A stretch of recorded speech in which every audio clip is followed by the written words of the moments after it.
a city where most of the heritage of the second largest city in Kenya is largely confined.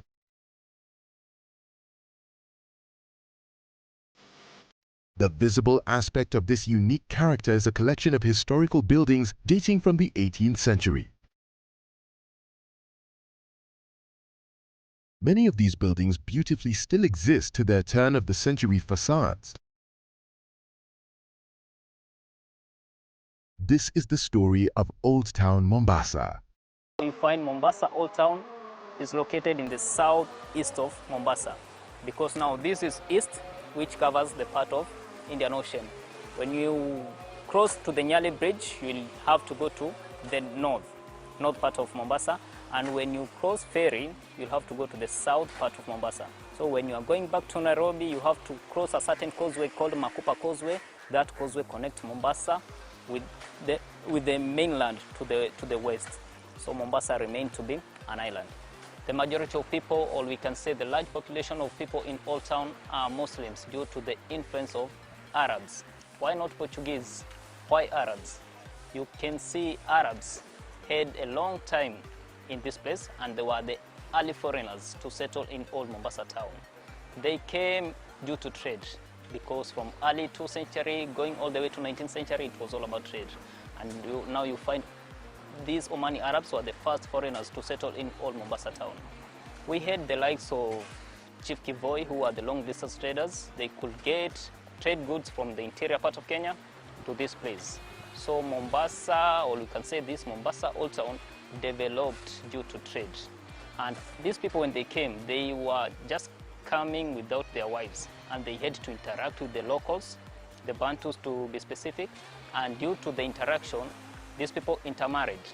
And that's why until to date, we have now the Swahilis, who now know their origin is from the Bantus and the local people. And that's why you see Swahili is not a tribe on its own in Kenya. It's a mixture of many tribes. Like 40% of words in Kiswahili have been derived from the Arabs.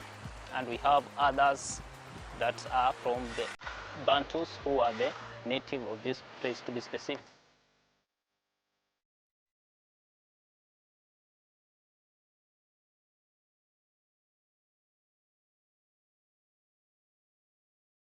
It is very rich in terms of culture, and you will find the Swahilis have embraced, and their way of life, the way they are living, they have embraced the Arabic style. When you come to the houses, the way they have been built, they have some of these Arabic designs, and also they've borrowed some Indian designs. That's why we have the Omani Arab doors and also the Indian doors.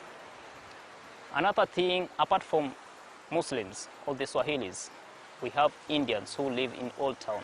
And to be specific, we have a special community from Indians who converted into Islam.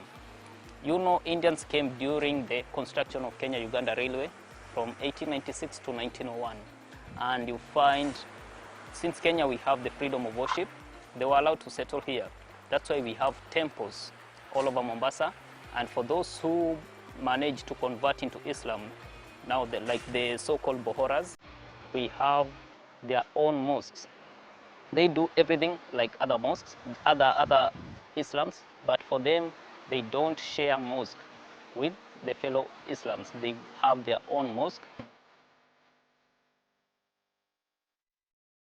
The source of spices during that time was India. So that is one of the things they share in terms of their culture. And when you are going through the Indiaku, you also find the graveyard that was being used, and it is still in use until to date by these Omani Arabs, the Swahilis. And to be specific, that graveyard is used by a certain family, a family that ruled Mombasa, the special family that was famously known as the Mazurui family. Even the famous Professor Ali Mazurui was buried in that specific place. And for you to be buried there, you must be from that lineage of the Mazurui family. And not any Mazurui can be married there. You have to be a senior person in the society for you to be buried there. Also opposite the graveyard, we have the first police station, British police station, a building which is almost collapsing, but by the help of the National Museums of Kenya, they always do restoration for such buildings. That's why you can see it is abandoned until to date.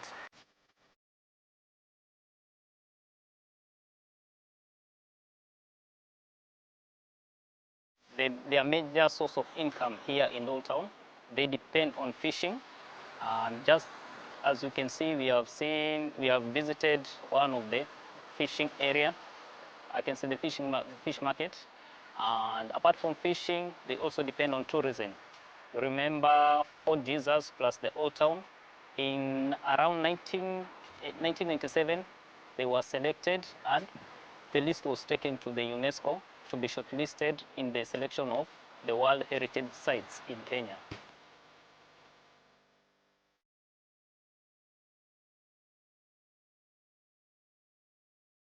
Isn't this exclusive? Mombasa Old Town is truly second to none.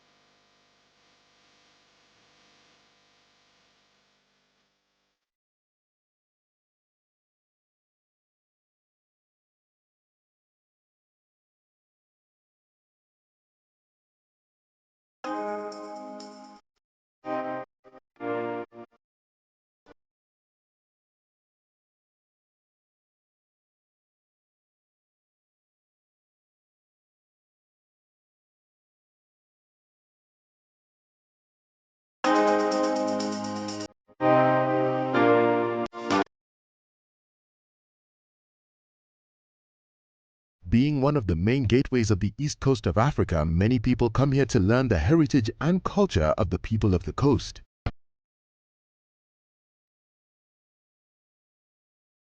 As expected, the welcome here is warm. So at times you find the families can accommodate people who are coming to visit this place and they can live with them for a few days. Those people who may have come maybe to learn more about the cultures of the Swahilis, and they normally live peacefully. So here in Old Town, if you want to live with a family, you just talk to the people, make sure you get a local guide. He will be able to direct you, to recommend you some families that can host tourists who are coming here, and you will get a chance by living here to learn more about the social life of this place.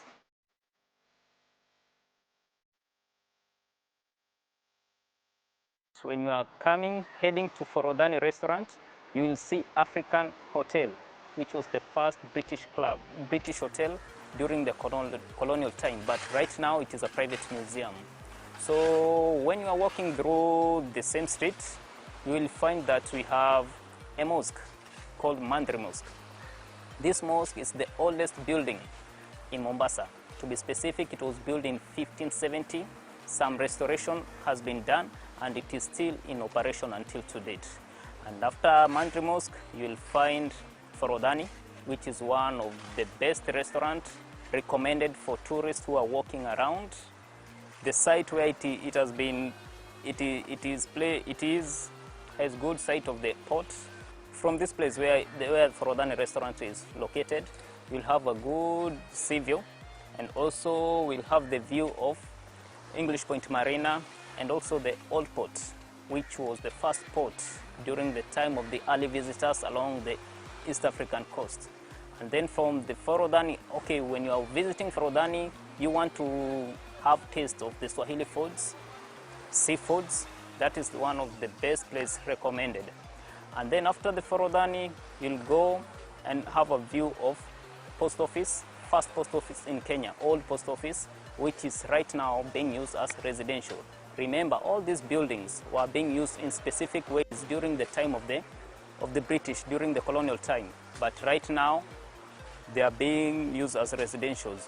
So around that place, we have a very big parking, which was highly guarded during the time of the British, because that's where the entrance of the port is. And the port is still in operation until to date, because you find it is under the Kenya Port Authority, and you find we have the small ships that can be able to maneuver through this old harbor, unlike other big cargo ships that normally use the main port located in the south. These ships that normally comes here, we have some that comes from Zanzibar, others from Somalia, and also others from Malindi, and they are still making this place to be busy, and it is one of the way of getting income for the people who are living around, because it is a source of employment. And also you'll be in a position to note that we have a certain building that is now a gallery, but during that time it was being used by the British as the government square. So that place was highly guarded, and those soldiers who used to guard the place were used to club to just a nearby nightclub that is famously known as the Barclay Place. And right now, all those buildings are being used as residential. So just after the park, or the port area, we have a very big, poshy building, white building, that is being used as the mosque. Not any other mosque, Islam mosque, but to be specific, mosque that it is used by the special community, or this special group I told you about, the Indian group that are called the Bohora community. Okay, many people when they come to Mombasa, there is those things that they need to taste for them to say, yes, I was in Mombasa. One of it is madafu, the coconut palm, I can say the coconut juice, as they call it. So apart from that, we have coffee, kahawa. And here in Mombasa, you can either taste kahawa tamu or kahawa chungu. So with kahawa chungu, rather being called kahawa tungu, it's meant for the old age people. But now the young normally have that taste of the kahawa tamu. Where we are right now, this area is known as English Garden. And during the evening, this place is always crowded. This is where people normally come, storytelling, enjoying the breeze from the ocean as they enjoy their kahawa. There is some madafu, but mostly this point is known as Kahawa Point. And when you don't want to visit or to enjoy your kahawa here in a local way, we have a certain coffee house known as Jahazi. So when you visit Jahazi, you'll be able to enjoy your coffee in Arabic design, whereby when you just go in, you have to put your shoes off, and then you go sit down in Arabic style, and you will be served your coffee when you are seated in mkeka. So that is one of the places you are recommended to go and enjoy your coffee during your visit or your walk through the old town of Mombasa. Tuna offer best coffee and Swahili coffee, na vyakula sana vyakula vya nazi, kuna biriani, kuna pilau, kuna sambusa, kuna viazi na juice like sana wateja wetu wanapenda mambo ya cocktail. Yeah, hayo ndio mambo ambayo tunaofa, na vyakula vingi vya nazi. Hii miundo msingi yetu ni part of Swahili, kwa sababu Swahili ndio inakubalika upande wa pwani. So tukaonelea ni vyema tuweke namna hii, tuwe different kiasi, lakini tuingie katika Swahili culture. Mkiwa katika ukanda wa pwani, karibuni sana upande wa Old Town, sehemu ya Fort Jesus, teremka kiasi, kuna maduka ambayo yanauza vinyago. Piga kona, unapata Jahazi Coffee House, utapata kahawa, yani tuwakaribisha na ujihisi uko nyumbani.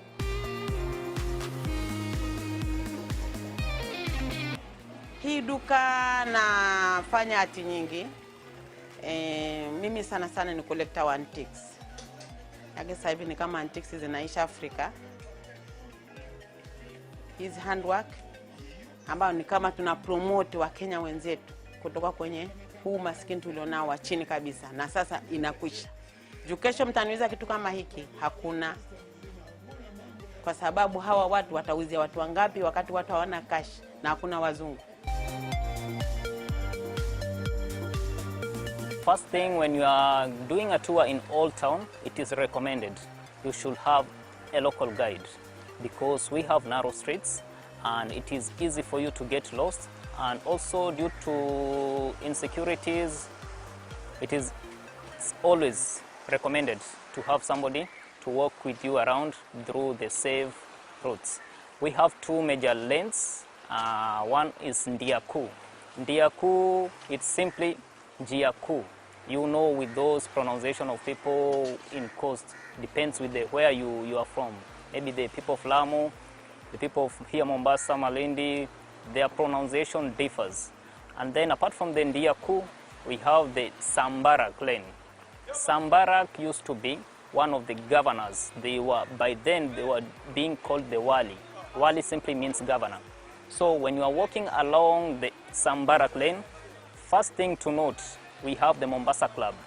And Mombasa Club has been there since colonial time, and it was being used by the colonial masters when they were ruling along this place. After Sambarak, after Mombasa Club, we have the police station. First British police station that is still almost collapsing by now.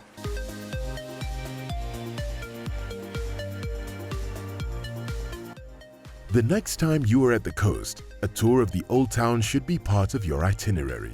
For you to feel, yes, during your vacation and you visited Mombasa, to be specific, we have several destinations that you'll have to visit for you to say, yes, I was in Mombasa. One of it is Fort Jesus, and when you visit Fort Jesus, connecting the history of Fort Jesus and Old Town, it normally goes as one thing.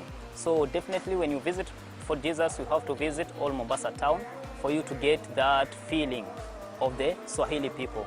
And when you are walking along the Old Mombasa Town, you'll note that the appearance of people, the physical appearance, you might think these are foreigners, but in real sense, these are Swahilis, because their physical way of appearance and everything, they resemble to the Arabs.